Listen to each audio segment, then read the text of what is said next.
इस आदमी ने अपने पाले हुए प्यारे से सुअर के बच्चे को मारकर उसका मांस तैयार कर लिया, जिसके मांस को उन्होंने सर्दियों के दौरान खूब खाया और बचे हुए मांस का अचार बनाकर एक पोटली में लपेटकर घर की अटारी में सुरक्षित रख लिया। एक बार वह किसान खेत में काम करने गया।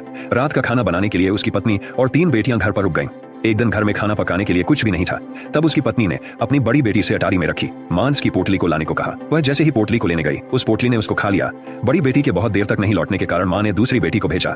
दूसरी बेटी को भी उस मांस की पोटली ने खा लिया। फिर सबसे छोटी बेटी को भी उस मांस की पोटली ने खा लिया। मां परेशान थी कि उसकी बेटियां कहां गायब हो गईं। आखिर में उसे ही जाना पड़ा। जब वह गई, उसने देखा कि वह सुअर के मांस की पोटली कितनी बड़ी हो गई है। वह बहुत खुश हो गई, लेकिन जब उसने उसे खोलकर देखना चाहा तो उस पोटली ने उसे भी निगल दिया। जब शाम को किसान खेत से वापस आया तो उसे घर पर कोई नहीं मिला और उसे भूख भी लगी थी।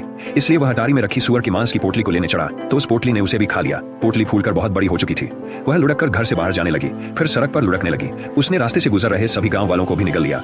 थोड़ा आगे चलकर उसने सुअर को पालने वाले सभी उस पोटली को चीर कर बाहर आ गए।